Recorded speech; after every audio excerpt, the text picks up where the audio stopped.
વિક્રમ સંવત 2080 ફાગણ વદ સાતમ તારીખ 1/4/2024 સોમવાર.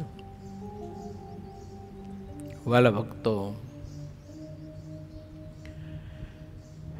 ગઈકાલે વડતાલ ધામ દ્વિશતાબ્દી મહોત્સવના ઉપક્રમે સત્સંગ સંમેલનનું સરસ મજાનું આયોજન થયું. વડતાલના બ્રહ્મનિષ્ઠ મૂર્ધન્ય પરમહંસોએ આવી આપણને સૌ કોઈને ઉત્સવની રૂપરેખા અંતર્ગત વડતાલ ધામનું મહાત્મય અને વડતાલ ધામમાં ઉજવાઈ રહેલા ઉત્સવનું આમંત્રણ એ અંતર્ગત ખૂબ જ રૂડા આશીર્વાદ આપ્યા. એ આપણા પુરુષાર્થની સફળતા, વધુ સફળતા નાના મોટા વર્ષમાં આવતા કોઈ પણ ઉત્સવ તેની એ છે કે ઉત્સવ સમાપન પછી મારે તમારે જે મૂળ કરવાનું છે તે જો ના ભૂલાઈ જવાય અને ઉત્સવ પૂર્ણ થઈએ અને તમે એ કાર્યનું કર્તૃત્વ ભાવ જે છે એને ઝીરો કરી નાખીએ અને તે જગ્યાએ મહારાજના કરતા ભાવને આપણે મૂકી દઈએ અને શ્રીહરિની મૂર્તિનું ધ્યાન ભજન જે રીતે રોજિંદુ આપણે કરતા હોઈએ તેના તે જ ભાવથી મહારાજનું ધ્યાન ભજન આપણે કરીએ. ઉત્સવના આનંદના અને ઉત્સવમાં મળેલા આશીર્વાદને ઉત્સવમાં મળેલો રાજીપો એને આપણે અખંડ યાદ રાખીએ, પરંતુ આપણો કર્તૃત્વ ભાવ તે ઉત્સવ અંતર્ગત કોઈ પણ કાર્યમાં હોય તો એને આપણે જો ઝીરો કરી નાખીએ તો મહારાજને વધુ ગમશે એવું મને લાગે છે. કારણ કે મહારાજે પોતે ખુદે આપણને બતાવ્યું છે. મધ્યનું 22મું અમદાવાદમાં નરનારાયણ દેવની પ્રતિષ્ઠા અને કાંકરિયામાં 84 એ કરતાપણાને ભગવાન શ્રી હરિએ ઝીરો કરવા માટે જેતલપુર જાય, એને ઝીરો કરવા માટેનો વિચાર કરે, મંથન કરે ત્યારે શરીર બીમાર થઈ જાય. એને વિચારમાં ધડકા જાય એટલે વધુ બીમાર શરીર થાય. ત્યાંથી ગણેશ ધોળકાની રાયણુમાં જઈને અંતર્મુખ વૃત્તિ કરી અને ઠાકોરજી આપણને સહુ કોઈને પોતાના કોઈ પણ કરતાપણાના ભાવને આધ્યાત્મિક જગતનું હોય કે ભૌતિક જગતનું હોય, પરંતુ એને ગૌણ કરવા માટેના સદવિચારો પોતાના જીવનથી જે આપણને આપ્યા છે એ આ ધરતી ઉપર કદાચ ઘણા બધા જ કંઈક શક્તિશાળી આવ્યા હશે, પણ કોઈ આવો વિચાર નહીં બતાવ્યો હોય.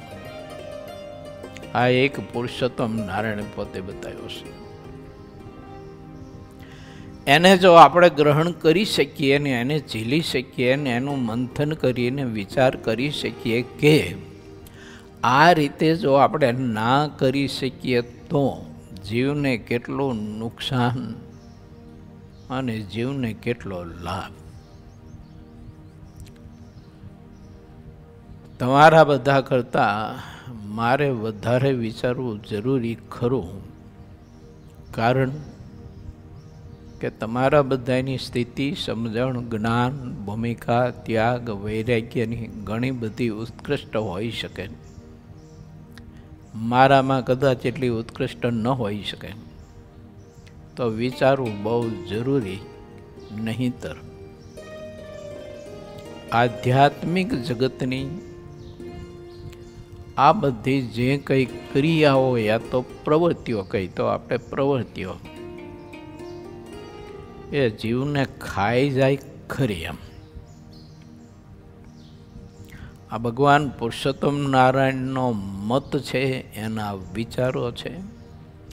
આ કોઈ સામાન્ય કોઈ લેખકો કે કોઈ કવિઓ કે કોઈ અવતારો, કોઈ ઈશ્વરો, કોઈ સૃષ્ટાઓ, કોઈ તપસ્વીઓ, કોઈ યોગ્યો, એનો કોઈ વિચાર નથી.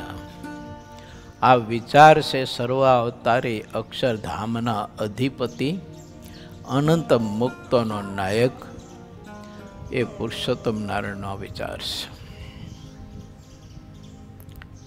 આપણે જો તે વિચારનું મંથન કરી શકીએ તો આપણી પ્રત્યેક ઘર પડે ઉત્સવો ચાલુ જ હોય છે. દિવસે નહીં, હર પડે ઉત્સવ ચાલુ હોય છે. માનો કે આપણે કોઈ પણ સેવાકીય ક્રિયા કરતા હોઈએ, ભક્તિ કરતા હોઈએ, એ ઉત્સવ છે એક પ્રકારનો. માનો કે હું સામેણી લઈને મંદિર વાળતો હોઉં, કચરા પોતા કરતો હોઉં, તો એક પ્રકારનો ઉત્સવ છે. ઠાકોરજી માટે થાળ કરતો હોઉં, રસોઈ બનાવતો હોઉં, તો એક પ્રકારનો ઉત્સવ જ છે. કોઈ ભક્તો આવ્યા હોય ને એની પાસે કથા વાર્તા કરતો હોઉં, તો એ પ્રકારનો એક ઉત્સવ જ છે. પણ એમાં રહેલો કર્તૃત્વ ભાવ, એને મારે સતત ને સતત ઉડાડતો રહેવો જોઈએ. મહારાજનો કર્તા ભાવ, અંતર્યામી ભાવ, કૃપા ભાવ, દ્રષ્ટિ ભાવ, કરુણા ભાવ, પ્રેમ ભાવ, સ્નેહ ભાવ, એને લગરી કે આપણે ઉઠવા દેવો ન જોઈએ. સમજાય તો સમજાય, મને ને તમને બહુ જરૂરી છે આપણા બધા જ માટે. કારણ કે જો એક સૃષ્ટિનો નિયમ, જેના સિદ્ધાંત જ જો અમીર હોય તો તેનું ચારિત્ર્ય કોઈ દિવસ ગરીબ ન હોય, પાંગડું ન હોય, અંધ ન હોય. સિદ્ધાંત જ અમીર હોય એનો. અને મારા તમારા સિદ્ધાંતમાં અમીરી તે હોવી જોઈએ કે એક ભગવાન પુરુષોત્તમ નારાયણને મારે સતી દેહે જ આનંદ માણી લેવો છે, એનું સુખ ભોગવી લેવું છે. અને એનું સુખ ભોગવવામાં ચાહે તે ક્રિયા અને ચાહે તે આવરણ આડું આવતું હોય તો એ આપણને ખટકવું જોઈએ. મહારાજનો મત છે. મહારાજ કે ભગવાન સિવાય બીજો ગાઢ થાય તો બળબડ તો ડામ કપાળમાં દે એવું ખટકવું જોઈએ. લોયાના 14માં મહારાજે ત્યાં સુધી વાત કરી, બહુ ઊંચી વાત છે. મહારાજ કે અધો ઉર્ધ પ્રમાણે રહિત તેજ છે, તે અમે અખંડ દેખીએ છીએ. પણ એમાં મુક્તની બીચમાં નારાયણ એવા જે પુરુષોત્તમ એનું દર્શન થતું ને ત્યારે મહારાજ કે અમને અતિશય વેદના થાય છે. આ વાત છે.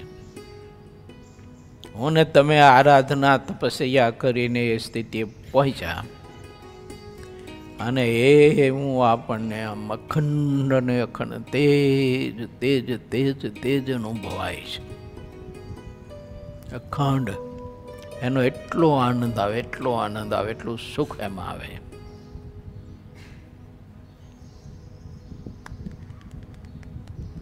આ સ્થિતિ આપણે પહોંચ્યા હોય તો પણ ભગવાન શ્રી હરિ એમ કહે છે કે મૂર્તિના સુખ પાસે તે તમારે ઉડાડવું જોઈએ, મૂર્તિના સુખ માટે ઉડાડવું જોઈએ.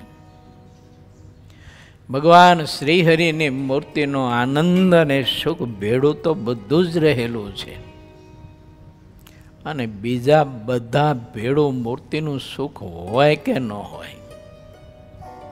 જો આપણે સાધના કરીને સામર્થ્ય મેળવું અને એ સામર્થ્યમાં મૂર્તિનું સુખ હોય કે ન હોઈ શકે, પણ મૂર્તિના સુખ ભેળું સામર્થ્ય તો છે જ. એમ સુખ બધું જ છે. માટે આપણે સૌ કોઈ વિચારવું કે રોજિંદો પડે પડે થતો આપણા જીવનનો ઉત્સવ, એને પડે પડે મારે તમારે થોડોક મહારાજની મૂર્તિના સુખમાં જો આવરણરૂપ સંકલ્પે કરીને થતો હોય તો એને ગૌણ કરતો રહેવો જોઈએ. મહારાજની મૂર્તિ પળે પળે પ્રધાન રાખવી જોઈએ. પ્રધાન જો સુખ સ્વામીનો પ્રસંગ છે, તમે બધા જાણતા જ છો. એમને ગ્રંથ લખ્યો, મહારાજને ગ્રંથ બતાવ્યો. આ ઉત્સવ જ કહેવાય ને, આ એક ઉત્સવ છે. તો એ ગ્રંથ લખતા લખતા એમને કેટલો સમય ગયો હોય છે, તો એમનો ઉત્સવ કેટલો બધો લાંબો હોય છે, કેટલા દિવસનો હોય છે. આપણે તો ઉત્સવ કરીએ તો 1 દિવસનો હોય, 2 દિવસનો હોય, 3 દિવસનો હોય. માનો કે આપણે 60 દિવસનો શ્રીહરિ યાગ કર્યો તો એ 60 દિવસનો આપણો ઉત્સવ હતો. અને આ ગ્રંથ લખતા લખતા સ્વામીને કેટલો સમય એમાં વ્યતીત થયો હોય છે. આવો મોટો ઉત્સવ કર્યો, એમને ગ્રંથ લખ્યો, મહારાજને બતાવ્યો. મહારાજે એક એક પાનું લઈને મીંડા ફાડવા, આખો ગ્રંથ ફાડી નાખ્યો મહારાજે. સુખમની ખુશ થઈ ગયા, રાજી થઈ ગયા, નાચવા કૂદવા મીંડા. વાહ વાહ મહારાજ, જય હો જય હો પ્રભુની. સહજાનંદ સ્વામી મહારાજની જય હો જય હો. વાહ ધન્યવાદ મારા બાપ, શું કરુણા કરી, શું કૃપા કરી. આમાં દર્શન થાય છે કે નથી થતું? મૂર્તિ પ્રધાન છે એવું દર્શન થાય છે કે નથી થતું આમાં? કે ગ્રંથ પ્રધાન છે? એ ગ્રંથ લખવાનો ઉત્સવ પ્રધાન છે કે મૂર્તિ પ્રધાન છે? દર્શન થાય કે નથી થતું? હવે જો મૂર્તિ પ્રધાન ન હોય તો મુખની રેખા કરમાય કે ન કરમાય? આટલો બધો દાખલો કરી અને આવો મોટો ગ્રંથ લખ્યો હોય અને એને પાના લઈ લઈને બધા ફાડીને નાખી દે, તે મુખની રેખા ન કરમાય? એટલે આપણે કોઈ પત્ર લખ્યો હોય ને અને આપણી નજર સામે પત્ર ફાડી નાખે ને તો એમ પીતો જાય આપણો. શું વાત કરવા હતી? ન જાય? તમારો તો કદાચ ન જાય, પણ મારો તો જાય જ. બોલો, આપણી નજર સામે આપણે મહેનત કરીને પત્ર લખ્યો હોય અને ફાડી નાખે ત્યારે આપણે એટલો તો વિચાર આવે જ ને અંદર કે આને કંઈ કિંમત જ નથી, આ માણસને આને કંઈ મૂલ્ય જ નથી. મેં કેટલી મહેનત કરી અને પત્ર લખ્યો, વિચારી વિચારી અને આને ફાડી નાખ્યો. સુખ સ્વામીને ભગવાનની મૂર્તિ પ્રધાન હતી, કાર્ય ક્રિયા ઉત્સવ પ્રધાન નહોતા. કાર્ય ક્રિયા ને ઉત્સવ તે મૂર્તિ માટે હતા. આપણે સૌ કોઈ શીખવું જરૂરી. કોઈએ કહ્યું, મહાપુરુષ આટલી બધી મહેનત કરીને આવો મોટો ઉત્સવ કર્યો તમે ગ્રંથ લખવાનો, મહારાજે વગર વિચારે પાના બધા ફાડી ફાડી નાખી દીધા. તમને કઈ અંદર આમ ખેદ ન થયો? ત્યારે આ પરમહંસ એવું કહે છે સુકમની કે મેં તો મહારાજને રાજી કરવા માટે આ ગ્રંથ લખ્યો તો, ઉત્સવ કર્યો હતો. તે એ ગ્રંથના પાના ફાડીને રાજી થયા. મારે તો એને રાજી કરવા હતા. આટલો જ હેતુ હતો મારો, બીજો કોઈ હેતુ નહોતો. આ ગ્રંથ લખવાનો હેતુ આટલો જ, મારે મારા મહારાજને રાજી કરવા છે ને એ પાના ફાડીને રાજી થયા. મારા ઉત્સવના હોનાના કળશ ચડી જાઉં, રંગે ચંગે મારો ઉત્સવ ઉજવાઈ ગયો. એમ મને પૂરી સફળતા આપી મારા ઠાકોરજી. આ વાત છે સત્સંગમાં. બોલો, આ બધું ઘણી વખત ગાય છીએ આપણે, પણ આમાંથી આવું કંઈક પકડાય કે ન પકડાય ખબર નહીં. સુકમુનિને મહારાજની મૂર્તિ પ્રધાન હતી, ગ્રંથ પ્રધાન નહોતો. એની કલમ પ્રધાન નહોતી. એને એનો ધણી, એનો બાપ પ્રધાન હતો. આ મારે તમારે શીખવા જેવું છે. જેવું આપણે ચાહે તે બધો રોજ મેં કહ્યું, આપણે તો પડે પડે ઉત્સવ તો ચાલુ જ હોય, પણ પ્રત્યેક ઉત્સવનું લક્ષ્ય આપણો જીવનમાં નક્કી કરેલો સિદ્ધાંત મહારાજને પામી જવું છે. મહારાજને રાજી કરવા માટે હું આ કરી રહ્યો છું ને કરવું છે, અને કરવું જોઈએ. એવો સિદ્ધાંત જ અમીરી હોય તો ચારિત્ર્ય એનું ક્યારેય પણ ગરીબ કહેતા ખોરવાય નહીં.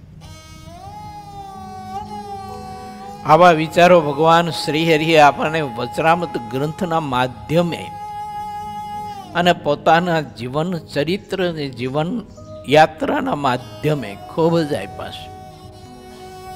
ખૂબ જ આપ્યા. કોઈ કઈ ગામમાં ગયા, કોઈ ભક્તોએ થાળ કર્યા. ઠાકોરજી પ્રધાન ન દેખાય એટલે ઠાકોરજી તરત મહારાજ સંતોને લઈને ચાલતા થાય. ઓલા ભક્તો મહારાજને પ્રાર્થના કરે, પણ મહારાજ થાળ તૈયાર છે, રસોઈ તૈયાર છે, રસોઈ બગડશે, જમીન જાવ ને હવે પંક્તિ પડે એટલી જ વાર છે, તો હું જમતા વાર આવે. એમાં શું તમારે મોડું થઈ જાય કે ખાટું મોડું થઈ જાય, ઘડી ભર રોકાવો ને? ના રોકાય. કારણ કે એ ઉત્સવ કર્યો એને, એમાં બે મત નહીં, પણ ઉત્સવમાં ઈર્ષા હતી. લાંગણજમાં સોનવાઈના થાળના માધ્યમે આ વિચાર જોવા મળે છે. કોઈ ગામની બહેનોને ખબર પડી કે આ સોનબાઈ થાળ કરવાની સાજે, મહારાજ એનો થાળ જમવા જવાના છે, મહારાજે એને જમવા જવાની આ પાડી છે એનો થાળ. તો એ સોનકીન ક્યાં કંઈ કરતા આવડે છે, રસોઈ બનાવતા હારી એવી. આપણે તો કેવી સરસ મજાની આંગરા કઈડીને ખાઈ જાય એવી રસોઈ બનાવી છે ને, એના ઘરમાં ક્યાં હતું કાંઈ એવા મસાલા? હશે થોડું ઘણું પાવડું, તેલ, ઘી, બાકી બીજા તો કોઈ મસાલા નથી એના ઘરમાં. હાવ ગરીબ છે. એ રસોઈ કરી કરીને કેવી કરાય? અમે રસોઈ બનાવી મહારાજ માટે સરસ મજાની મસાલેદાર બધું, શાક ડાળા તે બધું.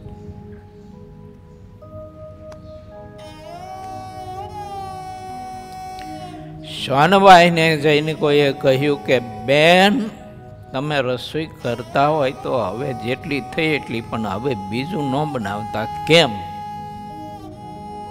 તો કે મહારાજ તો ફલાણી ફલાણી બેનના ત્યાં જમવા જવાના છે, અને એ પણ બેન ત્યાં ગયા. સોનબાન કહ્યું, એ સોન કે શું કરે કે? તો કે મહારાજ માટે રસોઈ કરતી ને ક્યાં, અને ક્યાં હવે ઠોબારા જેવી રસોઈ કરતા આવડતું નથી કે? ત્યાં તારા ઘરમાં કાંઈ એવું હતું મસાલા તે બીજું? હું મારા ઘેર રસોઈ કરીને મહારાજને જમાડીશ. આ તો કે રાજાધીરાજ કહેવાય કે એમની રસોઈમાં કંઈ ખામી થોડી ગાલે. બધા સંપૂર્ણ સરસ મજાના બધા મસાલા હોવા જોઈએ, ધમધમાટ આમ સ્વાદિષ્ટ સરસ મજાની રસોઈ થવી જોઈએ. સોનભાઈ બિચારા રડતા હતા, ગરીબભાઈ.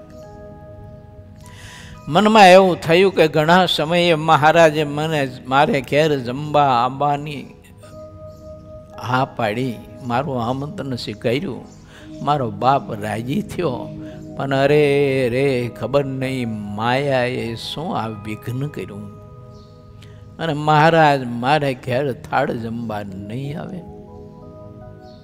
કોઈ દોડતા મહારાજના કાનમાં જઈને વાત કરી કે મહારાજ બોલો ને ભગત. તો કોઈલી સોનબાઈ બહુ રડે છે, બિચારી બહુ રડે છે. મહારાજ કે કેમ? આવનાર ભક્તે કારણ કહ્યું.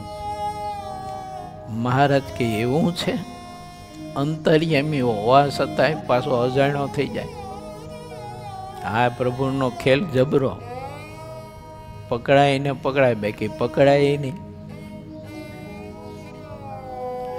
મહારાજ કે ચાલો સફાળા ઊભા થઈ ગયા. મહારાજ પાગ બાજુ ઢોલિયા ઉપર બાજુમાં નીચે પડી હતી, ખભાનો ખેસ હરકીને હેઠે પડી ગયો. ન મહારાજ મોજડિયું કે ચાંખડિયું પહેરવા રહ્યા અને સીધા જ પહોંચ્યા સોનબાઈને ત્યાં. મહારાજ કે ભૂખ લાગીશ મને, પણ મહારાજ હજુ તો બધું કાંઈ બાકી છે બનાવવાનું. મહારાજ કે જે હોય લાય. તે લાડુનો દળ કરીને રાખેલો, પણ ઘી નાખવાનું બાકી છે, ગોળ નાખવાનો બાકી, ખાલી દળ જ કરીને રાખેલો. ડાયર ચડી ગઈ હતી, વઘારવાની બાકી હતી.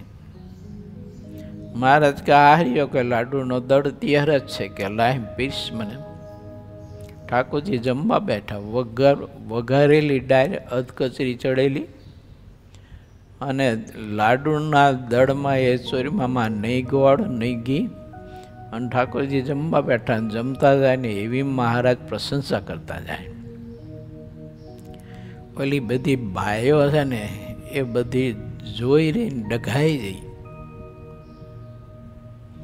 સોનબાઈના ઉત્સવમાં મૂર્તિ પ્રધાન હતી, પહેલાના ઉત્સવમાં ઈર્ષા પ્રધાન હતી. આટલો ભેદ છે. ઉત્સવની ક્રિયા સોનબાઈ કરતા ઓલાની શ્રેષ્ઠ હતી.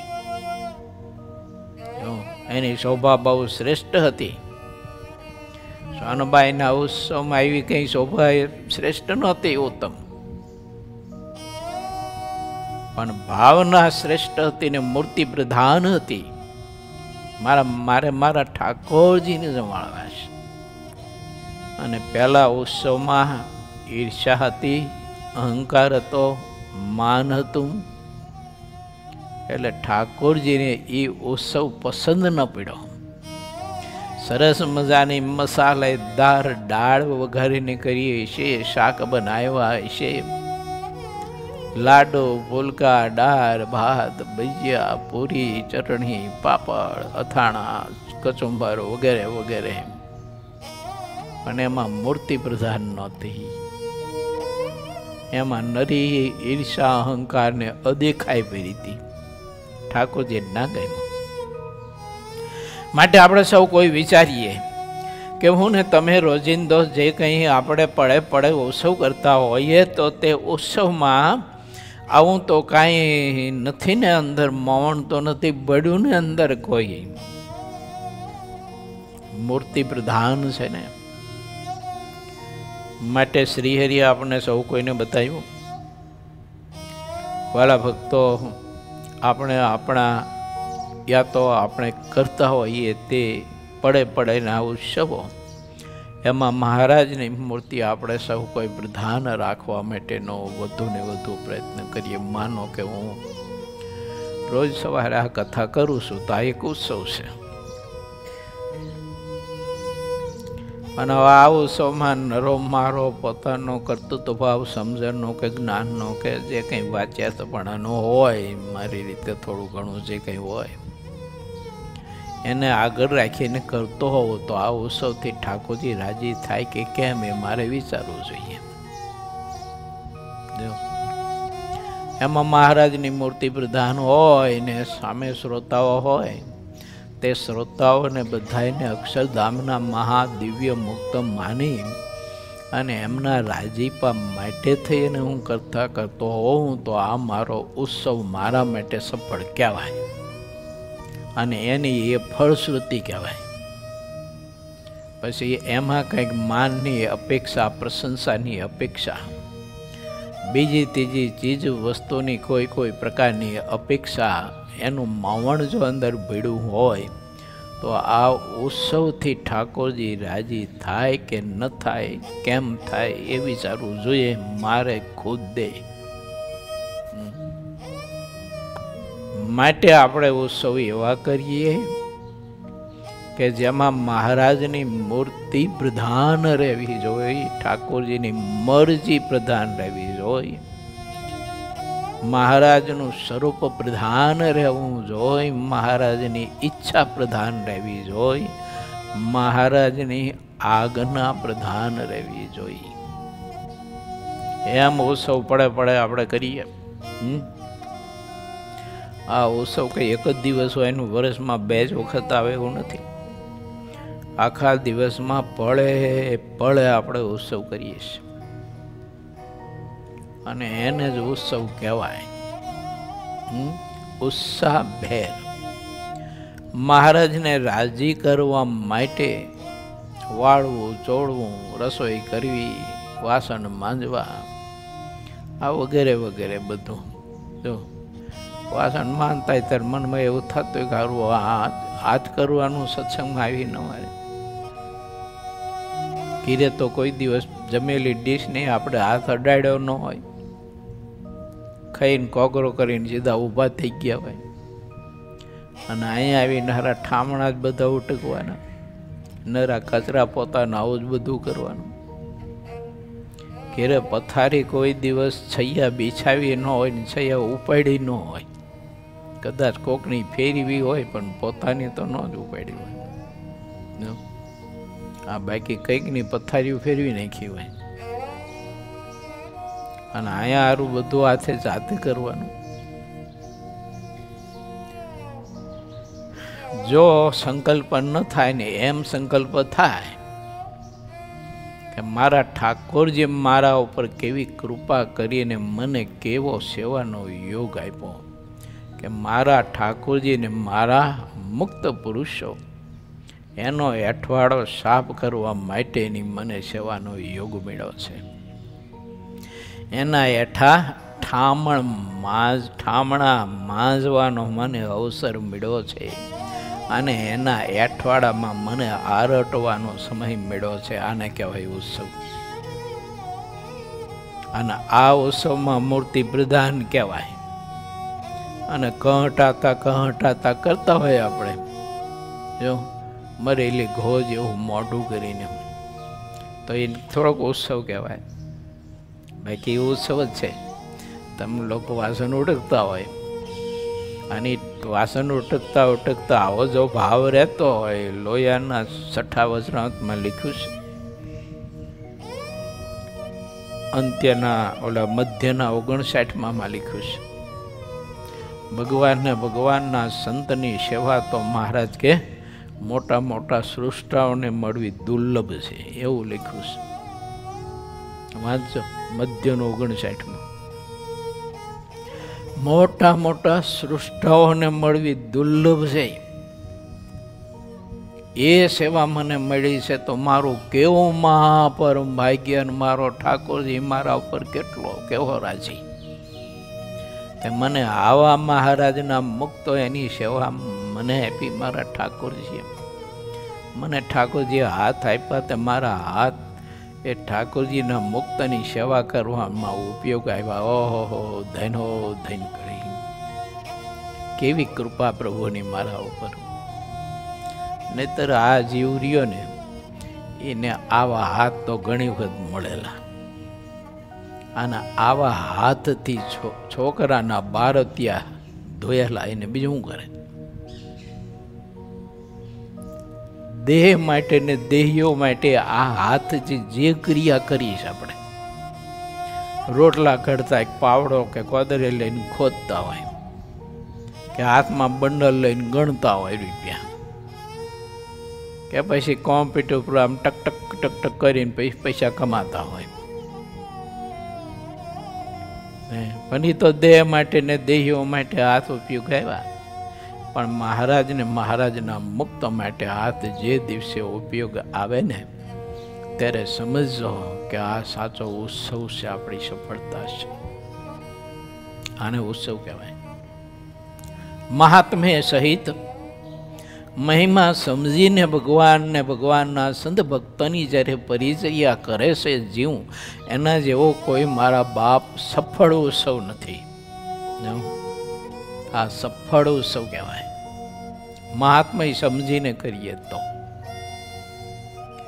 આવા વિચારો ભગવાન શ્રી હરિ અને પરમહંસોએ આપણને આપ્યા છે. મોટા પુરુષોએ બહુ આવા વિચારો આપણને આપ્યા છે, પણ એમાંથી મંથન કરીને આપણે અર્ક ગ્રહણ કરી અને આપણા જીવનમાં કંઈ કદાચ થોડી ઘણી કોઈ પણ ઉણપો સમજણની રહેતી હોય તો તે ઉણપોને દૂર કરી અને ભગવાન શ્રી હરિને રાજી કરવા માટે અને મહારાજની મૂર્તિનું સુખ લેવા માટે મારે તમારે ક્રિયાઓ કરવી જોઈએ. તો તે ક્રિયા આપણી ઉત્સવમાં પરિણમી જશે, એ ઉત્સવ બની જશે. કેમ? લાડુ છે, ઠાકોરજીને ધરાવો એટલે પ્રસાદ થઈ જાય. લાડુ તો એ નહીં છે, મગજનો હોય કે ચૂરમાનો હોય કે મોતૈયાનો હોય. ઠાકોરજીને ધરાવ્યો એટલે આપણે સૌ કોઈ પ્રસાદ કહીએ. કોઈ સંતોએ ધરાયો હોય તો આપણે પ્રસાદ કહીએ. બાકી જગતના જીવે ધરાયો હોય તેને પ્રસાદ કહી છે. પણ ઓહો, મને આજ તો મહાપ્રસાદ પ્રાપ્ત થયો, ધૈનો ધૈનો ધૈન ઘડી ધૈન ભાગ, મને આવો મહાપ્રસાદ મળ્યો. કોઈ હોટલમાં જમવા જતા તેની એવો સંકલ્પ થાય કે આ મહાપ્રસાદ મળ્યો મળે. કારણ કે પરમાત્માનો સંબંધ નથી ને. જેમાં પ્રભુની મૂર્તિનો સંબંધ હોય ને એને પ્રસાદ કહેવાય, અને એ પ્રસાદ બને. ન હોય તો પ્રસાદ બને. શું? અને પ્રસાદ રહ્યો ને એ જ સાદ કરી અને ઠાકોરજીને બોલાવી શકે, અને એનો સાદ ઠાકોરજી સાંભળે. એટલે આપણી બધી જ વૃત્તિઓ અને ક્રિયાઓ અને ઇન્દ્રિયોને અંધકરણ બધું પ્રસાદ હોવો જોઈએ. ન હોય તો કરવો જોઈએ પ્રસાદ, ઠાકોરજીને સમર્પણ કરવો જોઈએ, ઠાકોરજીના સંબંધમાં હોવું જોઈએ. જો આપણે બોલીએ ને તો એ વાણી રહીને આપણે એ પણ પ્રસાદ હોવો જોઈએ. તો પછી આપણે બોલીએ તેમાં ઠાકોરજીને લક્ષ્યમાં રાખીને મારો પ્રભુ મારી સામે મારી બાજુમાં ઊભો છે ને સાંભળે છે એમ માનીને જો આપણે બહુ જ એકદમ વિચારીને મર્યાદામાં રહીને જરૂર હોય એટલા શબ્દ જો હિતકારી બોલીએ તો એ શબ્દ જ પ્રસાદ કહેવાય. આવું છે. માટે વિચારું, ભગવાન શ્રી હરિ જેતલપુરથી અમદાવાદ વધાર્યા છે તે કથા આપણી ગઈકાલે 45માં તરંગમાં આવી હતી. આગળની કથામાં આપણે પ્રવેશ કરીએ. પૂર 19મો તરંગ 46મો. શ્રી હરિ હિમા શાહને ઘેર પધાર્યા અને શાહપુરમાં ભક્તોને ઘેર જમ્યા. સંતોને જમાડ્યા પછી શ્રીહરિ પોતાના ઉતારે આવ્યા. ત્યાં 2 ઘડી સુધી પોઢી રહ્યા, પછી તરત ઉઠ્યા. તે પછી શેઠ હેમા શાહે ઘણા સ્નેહ ભાવથી શ્રીહરિની પોતાને ઘેર બોલાવીને પધરામણી કરી અને પ્રેમથી ઠાકોરજીની પૂજા કરી. પછી પોતાના ઘરમાં ઘણા બધા દેવના સ્થાનો એને બધા કરેલા અને પધરાવેલા. તે બધું મહારાજને ત્યાં લઈ જઈને બતાવ્યું. ઠાકોરજીએ જોયું ત્યારે આમાં સ્વામી એવું લખ્યું છે કે પૃથ્વીથી તે એ મકાનના ઠેઠ છત સુધી, આકાશ સુધી ઘણી બધી વિવિધ પ્રકારની મૂર્તિઓ એમાં પધરાવેલી હતી. આ બધું સ્થાન મહારાજે જોયું, મૂર્તિઓ જોઈ, બધું બતાવ્યું.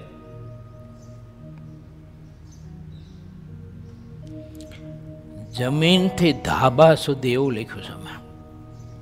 જમીનથી ધાબા સુધીમાં ઘણા ઊંડે સુધી દેવસ્થાન કરાવીને તે દેવ પધરાવ્યા હતા. એમને ભાવિક ભગત જે તે સિદ્ધાંતને માનતા હશે, તે સિદ્ધાંતમાં એમને ખૂબ જ ભાવના હશે, દિલ ભક્તિ સભર હશે. એટલે આ બધી મૂર્તિઓના તે બધું પધરાવેલું. એક એક મૂર્તિના નામ લઈ લઈ અને શ્રીહરિને બતાવતા હતા. શ્રીહરિને જે ઠેકાણે લઈ ગયા ત્યાં ધાબા ઊંડા હોવાથી ઢીચણ સુધી પાણી ભર્યું હતું. શ્રીહરિએ તે બધું જોયું. શ્રીહરિ ભાવિક ઉપર ભાવ રાખતા હતા એવી તેઓ રીત રાખતા, કારણ કે પ્રેમ વગરના સાથે કોઈ પ્રેમ કરતા નહીં. આ મહારાજનો મત, સ્વભાવ, રુચિ.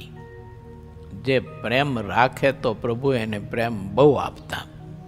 આપણે ઠાકોરજીનો પ્રેમ જોઈતો હોય તો, એની કરુણા કૃપા જોતી હોય, રાજીપો જોતો હોય તો આપણે ઠાકોરજીમાં પ્રેમ પ્રદાન કરવો, તો મહારાજને આપણામાં અધિક પ્રેમ થશે. બીજામાં પ્રેમ કરીશું તો ઠાકોરજીનો પ્રેમ એટલો આપણામાં ઓછો થશે. જેને ભગવાનમાં વધુ પ્રેમ, અધિક પ્રીતિ કરવી હોય તો એને જોઈતો હોય ભગવાનનો અધિક પ્રેમ, સ્નેહ, કે મહારાજ અખંડ અખંડ મારા ઉપર રાજી રહે અને અખંડ અખંડ ઠાકોરજી મારા ઉપર મીઠી મીઠી નજર વરસાવતા રહે. મારો નાથ, મારો નાવલિયો નાથ મારી સામીપ્યમાં અખંડ અખંડ રહે, આવું આપણે ઈચ્છતા હોઈએ તો ઠાકોરજીમાં પ્રધાન પ્રેમ કરવો, બીજામાં ના કરવો. કરતા હોય તો ઓછો કરવો. જો દેહમાં, દેહીઓમાં, મિત્રોમાં, બીજા ત્રીજામાં, ધન સંપત્તિ, પદાર્થ, ખાવા પીવા, ઓઢવા પહેરવાનું વગેરે વગેરે. શ્રીહરિ એટલો બધો પ્રેમ ગ્રહણ કરતા કે પોતે રસિક કરતા પણ કોટી ગણા અધિક રસિક રહ્યા હતા. ભગવાન પોતે આપણે કહીએ છીએ ને બધા, આમ સામાન્ય રીતે કહીએ આપણે બધા કે ભગવાન તો પ્રેમના ભૂખ્યા છે, એમ કહીએ આપણે ને. તો ઠાકોરજી તો પોતાના ભક્તનો પ્રેમ ગ્રહણ કરે છે. આપણે એને પ્રેમ આપી તો પ્રેમ ગ્રહણ કરે એમ. બાકી ઠાકોરજીને કંઈ પદાર્થ બધું ખાવા પીવા, ઓઢવા પહેરવાનું બહુ જોઈતું હોય ને ગમતું હોય ને મજા આવી જતી હોય આપણી જેમ અને ખુશ થઈ જતા, એવું તો કંઈ છે નહીં. બોલો, એક પ્રસંગ છે ખબર એમ, કોઈ ભક્ત આવ્યા હતા બાઈ, મહારાજ માટે ડગલી સીવડાવીને લાવેલા. એને સંકલ્પ કે આ ડગલી ફાટી જાય ત્યાં સુધી મહારાજ પહેરે એમ, મારો ભાવ છે એમ, એવો સંકલ્પ કે જ્યાં સુધી ફાટી જાય ત્યાં સુધી પહેરે એમ, એટલા વર્ષ એટલો સમય પહેરે એમ. મહારાજે સભામાં તે ડગલી પહેરીને ઢોલિયા ઉપર બેઠા હતા ને ઘડીક પહેરી અને પછી મહારાજે શરીર બધું આમ આપણે બગાસા ખાઈને કેમ આમ મળ્યું તેમ મળ્યું તે ડગલી ફાડી નાખી મહારાજે, ફાડીને કાઢી નાખી. તો પેલા બાઈ કહ્યું મહારાજ મારો સંકલ્પ હતો અને તમે તો અત્યારે પહેરીને તરત કાઢી નાખી. મહારાજ કે તમારા સંકલ્પ પ્રમાણે જ કર્યું છે, તમને જ સંકલ્પ કર્યો કે ડગલી ફાટે નહીં ત્યાં સુધી મહારાજ આ ડગલી ધારણ કરે. મહારાજ કે ફાટી જાય તમે કાઢી નાખી. પ્રેમ પરમાત્મા ચાહે છે, પદાર્થ તો એને શું કરવું છે? કારણ કે પદાર્થ તો બધું એનું રચેલું છે, એને આધીન છે બધું. હું તમે કંઈ કપાસ્યો વાવી અને એમાંથી છોડ આપણે કંઈ ઉગાડતા નથી, અને એ ઉગેલો કપાસનો છોડ એમાં કંઈ આપણે કંઈ ફૂલ લાવી શકતા નથી, અને એમાં કંઈ ગીંડવું બંધાવી શકતા નથી, અને તે ગીંડવામાં રોનાર રેસાય પણ આપણે કંઈ ઉત્પન્ન કરી શકતા નથી. બધું એ જ કરે છે. જો આપણે કામ એટલું કરી કે જમીનમાં આપણે જરાક વાવી દઈ કપાસ્યો છોડ એ બીજ, બાકી બધું એ કરે છે. તેને હું આપણે આપશું. માટે શ્રી હરિ બધાનો વધુને વધુ પ્રેમ ગ્રહણ કરતા એમાં એને રસ હતો, બાકી કંઈ રસ હતો નહીં. શ્રી હરિની બધી વાત આગળ બીજાની તમામ બાબતો ફીકી લાગતી હતી. શ્રી હરિ સિવાય બીજાની બધી વાતો હાવ નિર્જીવ દેખાતી હતી. પ્રગટ શ્રી હરિનો જેને સંબંધ હોય અને શ્રી હરિમાં પ્રેમ હોય તેઓ એ વાતને જાણતા હતા, પણ બીજાને તે દેખાતું નહીં. પુરુષોત્તમ નારાયણમાં પણ બીજા બિચારા મેળવી ન શકે છે. મારા જમતા હોય તો બધાને આ દેખાય નહીં કે પ્રભુ આ ભક્તનો પ્રેમ જમે છે. લાડુ નથી જમતા, એનો પ્રેમ જમે છે. જો ત્યારે આપણા મોઢામાં જાય વગેરે વગરની ડાય ગોળ અને ઘી નાખ્યા વગરનું ચૂરમું મોઢામાં જાય કોઈ દિવસ? એ ઠાકોરજીને જાય કેમ? તે ગોળ ને ઘી કરતા પ્રેમ છે ને એ અધિક હતો ને આપણને ઘી ગોળ પ્રધાન હોય. એટલે ઘી ને ગોળ વગરનું ચૂરમું પીરશે તો તરત મોઢું બગડે આપણું. આમ કઈ ડોળા કાતરીને અમે પીરસનાર સામે જો. કારણ કે આપણે તો પ્રેમને અરે ક્યાં લેના દેના, આપણે તો પદાર્થ હારે છે. દુનિયામાં ઝઘડો બધો એનો છે ને. શ્રી હરિની જેટલી વાત હતી તે બધી અપાર સૂર્યના સમાન જણાતી હતી. બીજા જે કોઈ જેટલી વાત કરતા તે બધી વાત શ્રી હરિની વાત આગળ પતંગિયાની સમાન જણાતી હતી. કોઈ રસ જ નહીં એમાં એમ વાતમાં. શ્રી હરિ તે બધી મૂર્તિઓ જોઈને પછી પોતાના ઉતારે આવ્યા. પછી ત્યાં નવાવાસમાં આવીને સભા કરી. જે હરિભક્તોએ રસોઈ આપી હતી તે બધા પૂજાનો સામાન લઈ અને પૂજા કરવા માટે આવ્યા. તેમને શ્રી હરિએ ઘણા પ્રેમથી બોલાવ્યા. તે હરિભક્તોએ પહેલાં શ્રીહરિની પૂજા કરી અને પછી સંતોને વર્ણિ વગેરેની પૂજા કરી. જેને જેવી ભાવના હતી તેમણે તેવી પૂજા કરી. જ્યારે પૂજા થઈ રહી ત્યારે સંધ્યા સમય થઈ ગયો. તે સમયે વાળંદોએ 2-4 મસાલ પ્રગટાવીને ત્યાં લાવ્યા. સંતોએ આરતી અને ધૂન કરી. તે પછી ગરબીના પદ બોલ્યા. શાહપુર વિસ્તારમાં 10-12 જેટલા કણબી હરિભક્ત થયા હતા. તેઓએ રસોઈ કરાવવા માટે શ્રીહરિ પાસે આજ્ઞા લીધી અને પછી સૌ પોતાને ઘેર ગયા. શ્રીહરિએ તે હરિભક્તોને કહ્યું કે રસોઈ રાતે કરાવી રાખજો, અમારે રસોઈ જમીને તરત ચાલવું છે. રસોઈની સાથે સાથે પૂજાનો બધો યોગ પણ રાખજો. શ્રીહરિ હરિભક્તોને જે રીતે કહ્યું હતું તે રીતે સૌએ તેમ કર્યું અને હરિભક્ત વિપ્રોની પાસે ઘણા ઉત્સાહથી રસોઈ કરાવી.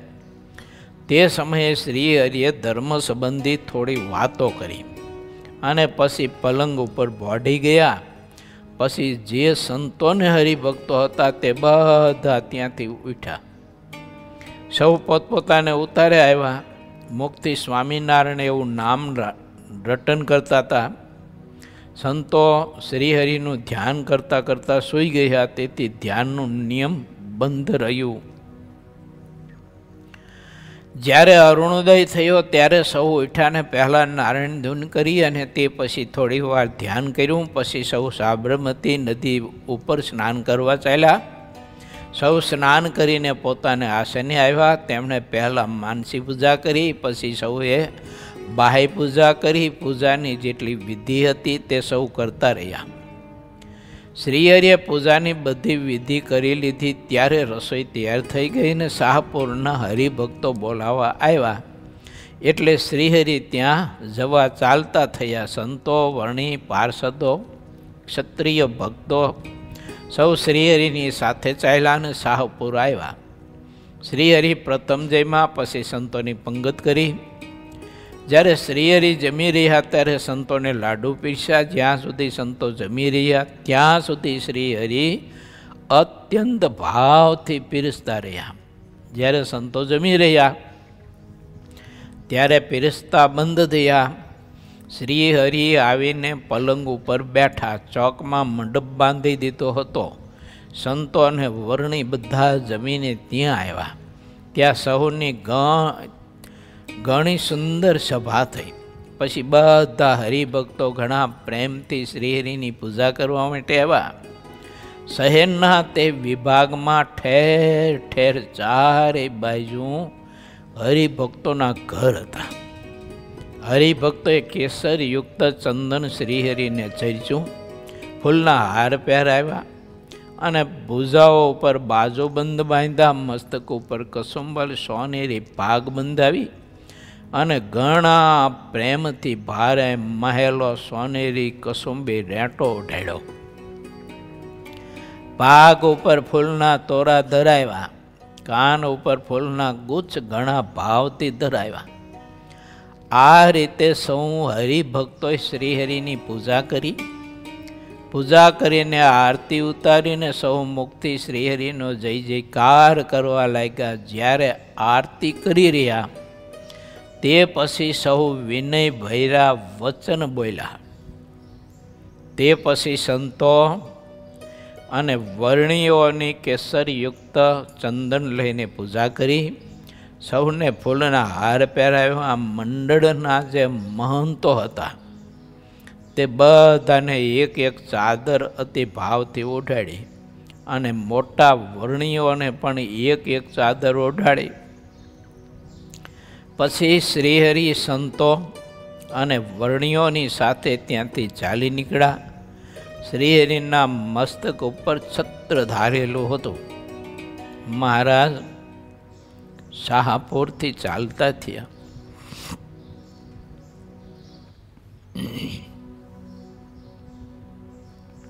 રસ્તામાં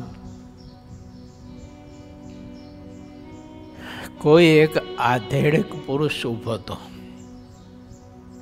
પણ શરીર હાવ નિસ્તેજ થઈ ગયેલું, ચૂસાઈ ગયેલું, તેજ બધું ઉડી ગયેલું. હાથ જોડીને ઊભો તો કાયા ધરજતી હતી. મહારાજ ત્યાં ઘડીક ઊભા રહ્યા. એ આધેડક પુરુષ સામે જોયું. મહારાજે એના સામે દ્રષ્ટિ કરી અને દ્રષ્ટિ કરતાની સાથે પહેલાનું શરીર છૂટી ગયું. શરીર છૂટી ગયેલોમાંથી નીકળેલો હાથમાં તે દિવ્ય દેહ ધારણ કરી અને આકાશ માર્ગે ઉડ્ડયન કરીને અદૃશ્ય થયો. આ બધું સાથે રહેલા સંતો હરિભક્તોએ દર્શન કર્યું. અને શાહપુરના બીજા ત્રીજા અમદાવાદ શ્રીનગરના જે કંઈ લોકો હતા એને પણ આ આશ્ચર્યજનક બધું દર્શન થયું. કુતૂહલતા બધાના મનમાં જાગી. આ કાંઈ સમજાણું નહીં આ શું હતું.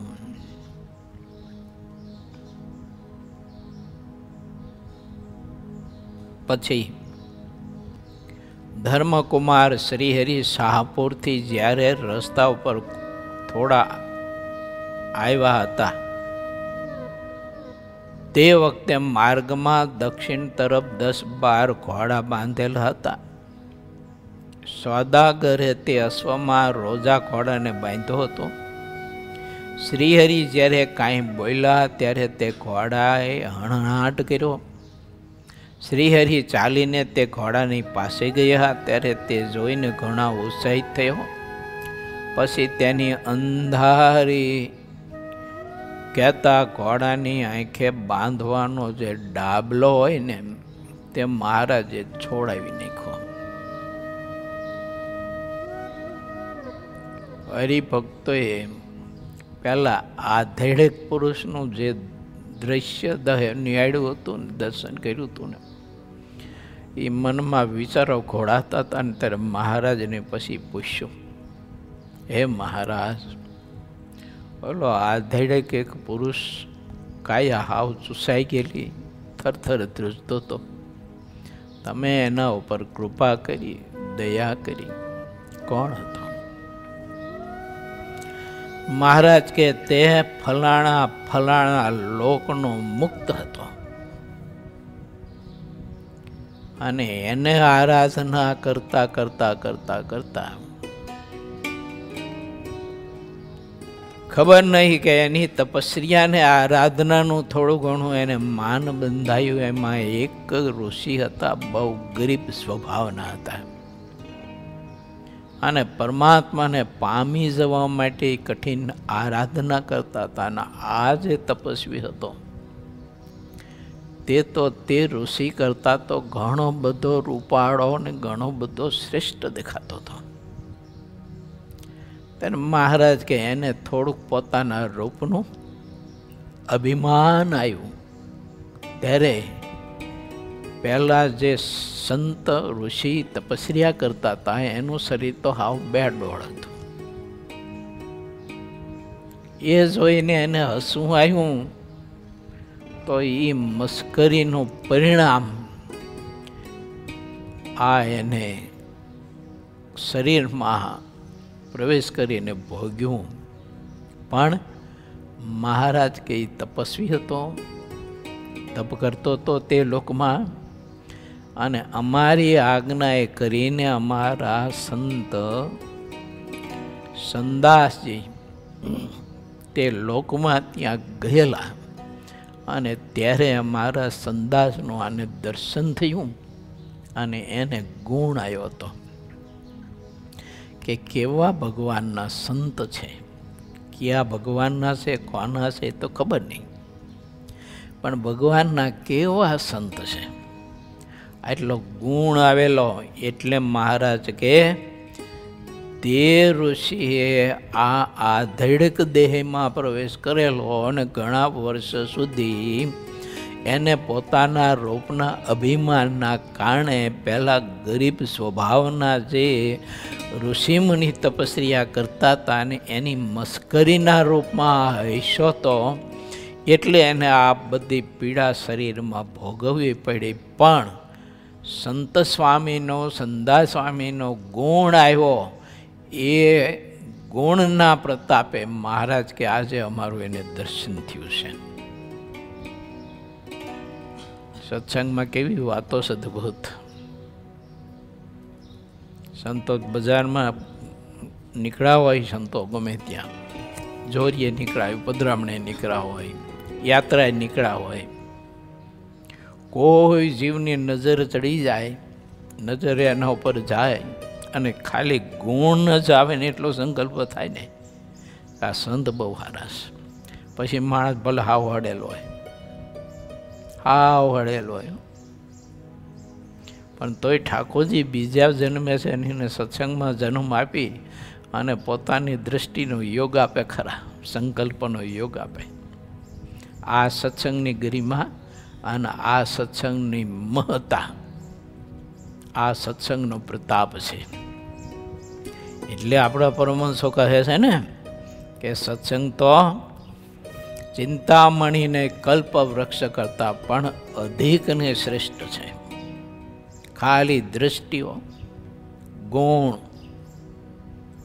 દર્શન કર્યું હોય આંખથી, યા તો એને ગુણ આવ્યો હોય કે બહુ સારા સાધુ છે, આટલો જ.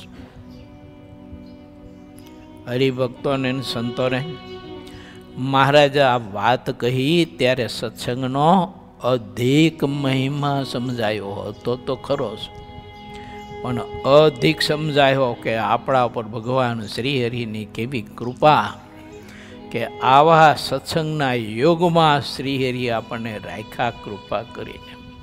આપણે તો કંઈ રેમ છીએ નહીં, આપણી પાત્રતા નથી કે આ સત્સંગમાં આપણે રહીએ, એને રાખ્યા.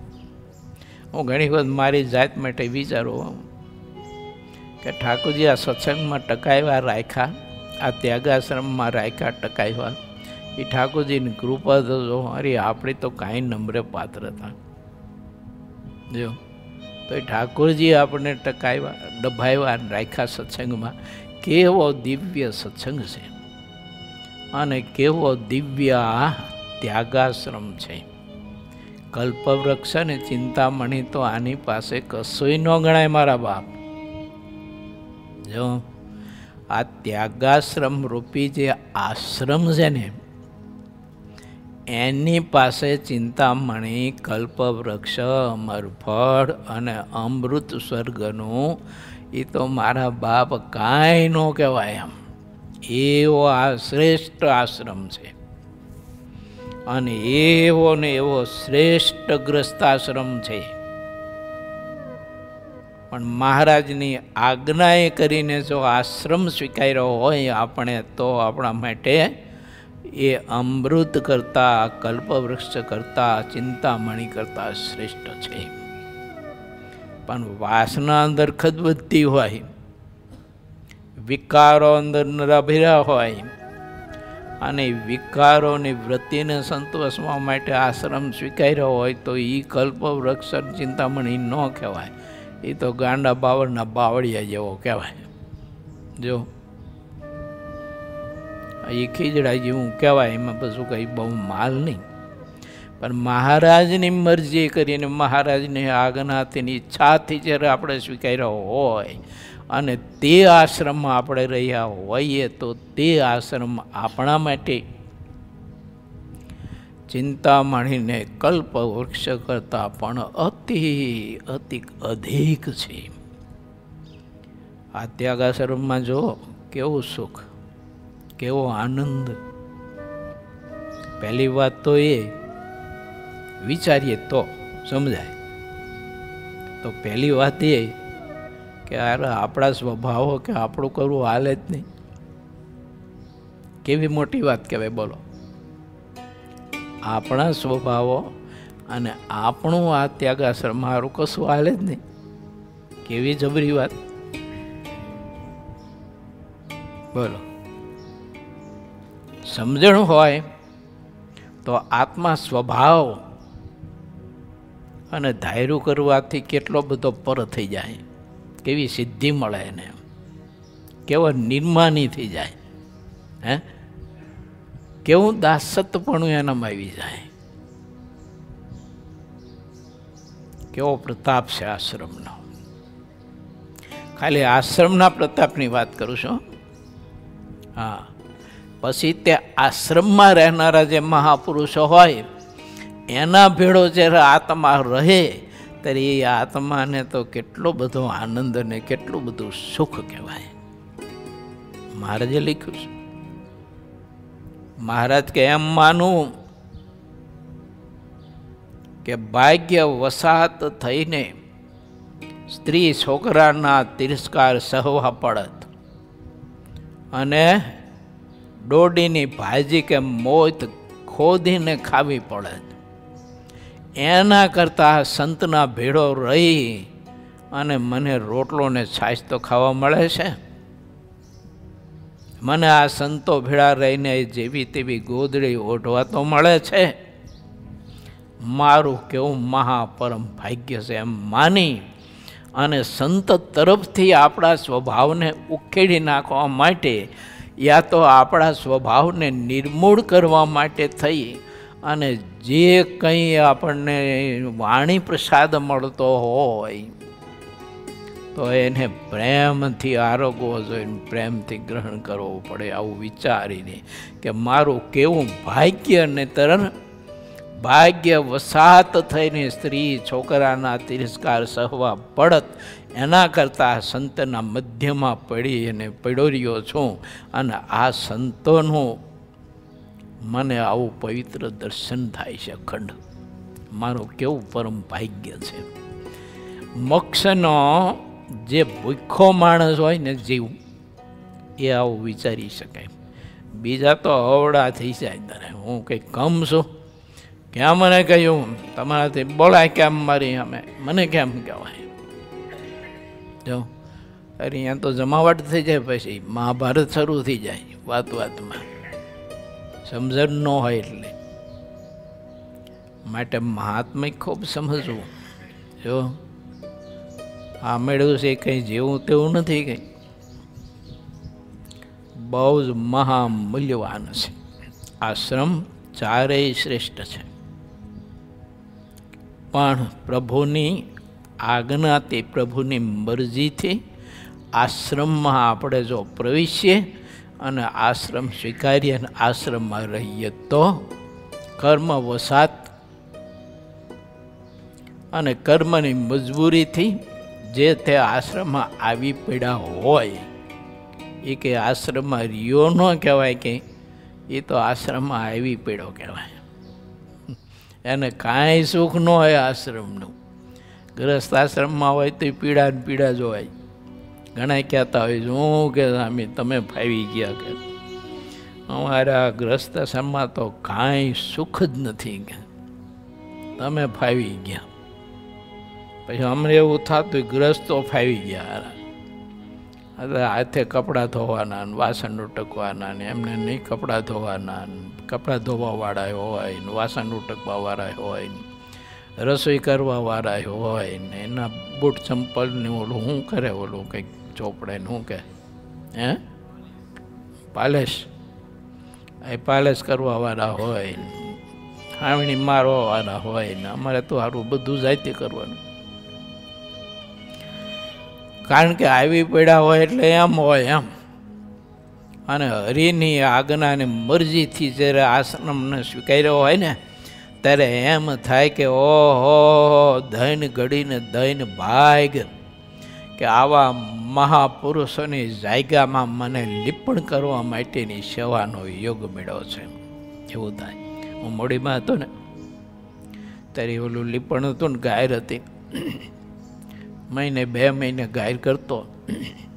ગૌશાળાથી છાણ લાવી અને ભેગું કરીને પલારી અને પછી એ મેળો અને રસ્તે બધે ગાયર કરતો.